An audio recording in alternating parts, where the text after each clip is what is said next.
Why is this a good play to be doing now? I mean, I always think it's a good time to do plays. Yeah, that's right, yeah. But for this play, so Robin's problem is his anxiety. That's crippling him. And I think there's a lot of anxious people in the world. I think we live in strange times. Certainly, there's a lot of anxiety that's out there. And we certainly have that in the play, but we see him on this journey. So we see him work his way through what is troubling him. And at the end of the play, it's like the sun comes out and there's hope. 8, 9, 10.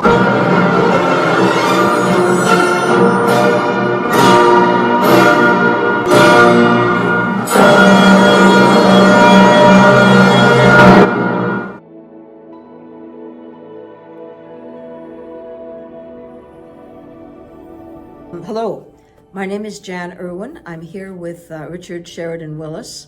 Richard is a playwright and an actor, and I've had the pleasure of directing him in Boy Beatle, which is opening in Ottawa on April 10th with a preview on April the 9th. Anyway, Richard and I decided to take some time to just kind of talk about the play in general.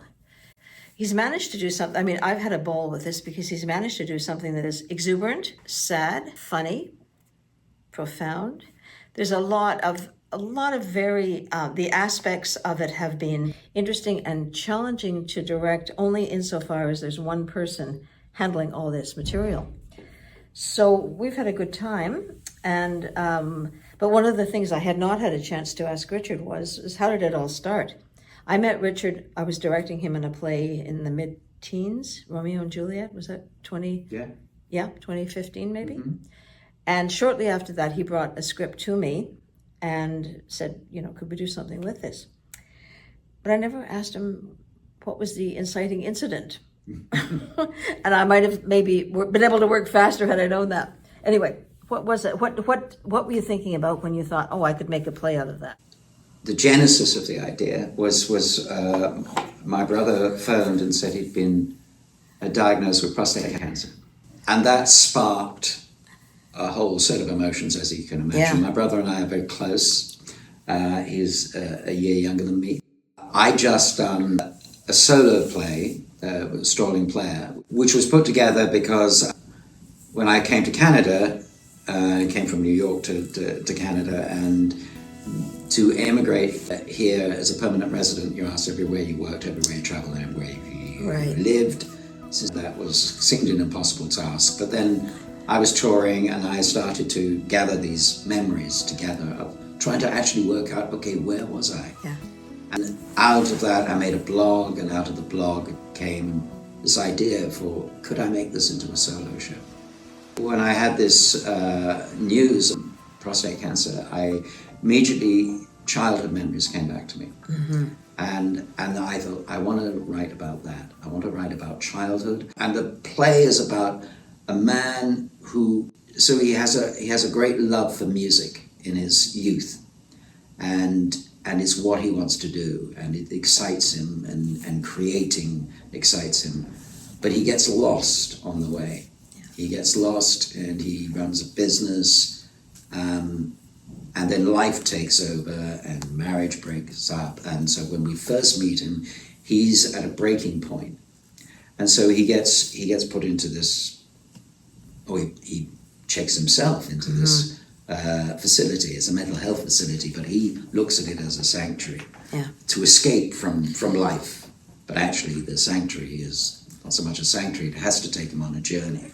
And so this is the journey that we, as the audience, and I go on as the performer, we go on this journey that to try and uncover, because what his problem is his anxiety, and how anxious that he gets that actually cripples him to function. And so it's kind of a detective story in some aspects. Mm-hmm. There's lots of other stories in there of how do we unlock it? How do we open him up so that he can rise above? I think one of the there's definitely a suspenseful feeling about parts of it. As he's moving through the memory trip, you'd wonder, what will he find? A lot of the fun of it is the huge number of characters. I have never counted the number of characters you play. It's probably 20, maybe? Yeah, I think so. Yeah, something like that. That you inhabit, so that stylistically the play is looking at one person who is morphing into many different people, and it's all very clear. That's the miracle of something like this is I don't think people get confused, which is amazing and lucky for us. Well, I think that that's not as difficult as it seems in a way, because with the change of characters, for instance, I don't do that much. You don't? But all you have to do is make a suggestion. Yeah. And we were talking about this earlier, but the play started off with 6 actors. Yes. And we cut it down to 3, and then it became a solo show. And a solo show, there's a certain agreement with an audience. And what we found was that it wasn't working with 6 actors, it wasn't working with 3 actors. Although I was desperately trying to make it work. Have a bit of company. Well, I wanted a company. I like acting with people. Yeah. But in the end, because of the nature of the piece, of the play, and because it's such a personal journey for him, it was going to be a solo show. And when it's a solo show, there's an engagement with the audience where it says, you're going to have to come with me in your imaginations.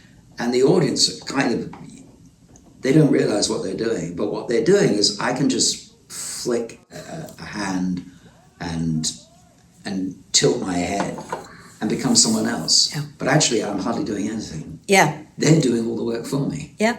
They're telling the story. They're telling the story. Yeah, And that's what's exciting about the show is that it's the fun of it is a lot of the work that I'm doing is being done by the audience in their imaginations, because we're getting back to the beginning of theatre, which is storytelling. That's right. So it's always interesting for me when I'm sitting back and being in the audience when you're performing as to when the audience decides that they're going to jump in.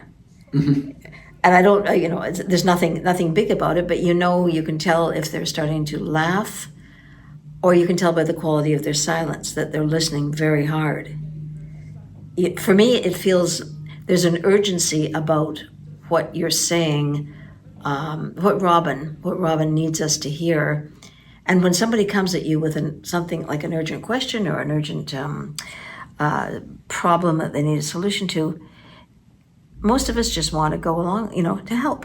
Yeah. So we're helping tell the story. Yeah, I mean, I think the other thing is that the unconscious thing is a bit like Shakespeare. It's because there's so much poetry within it. Poetry works on the senses. Yeah.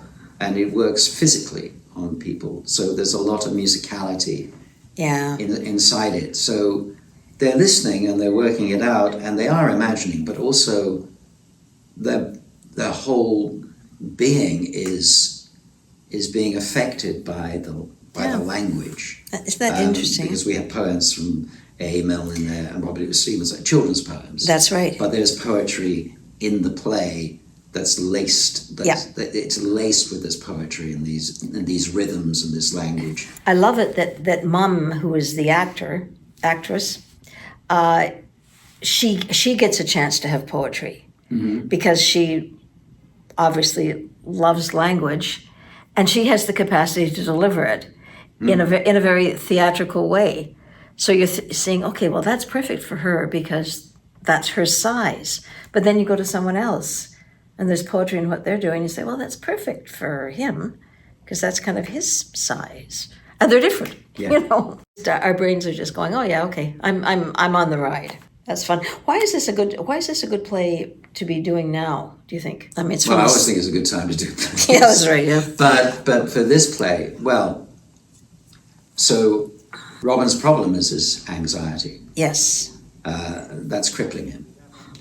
And I think there's a lot of anxious people in the world. I think we live in strange times. Certainly, there's a lot of anxiety that's out there.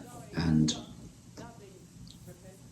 we certainly have that in the play, but we see him on this journey. Mm-hmm. So we see him work his way through what is troubling him, and at the end of the play, it's like the sun comes out and there's hope. Yeah.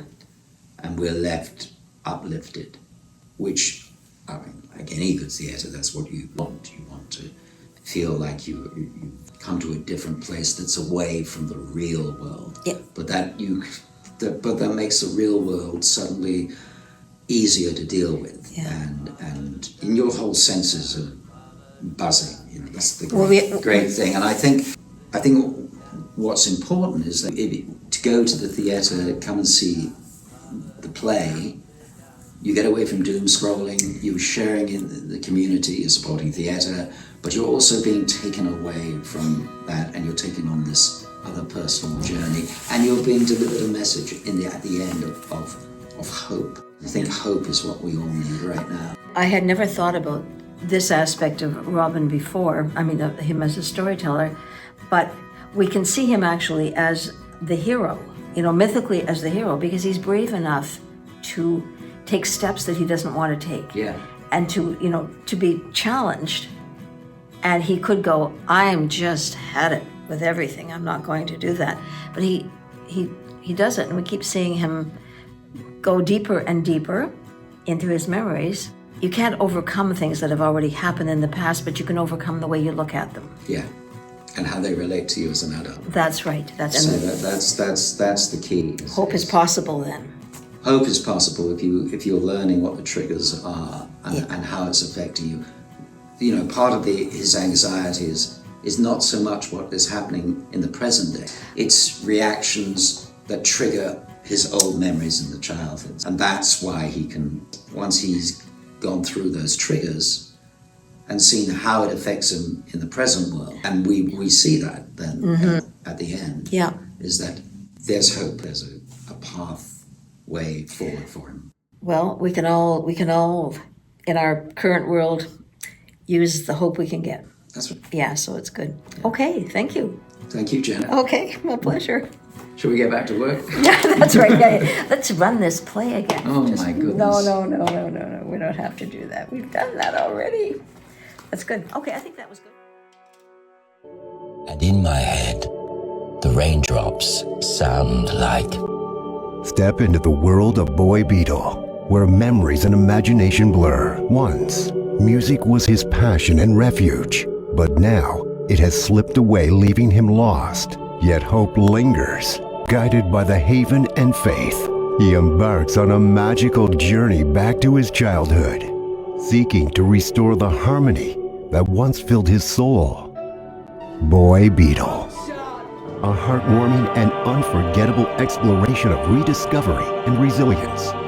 Written and performed by acclaimed actor Richard Sheridan Willis. Directed by Janet Irwin.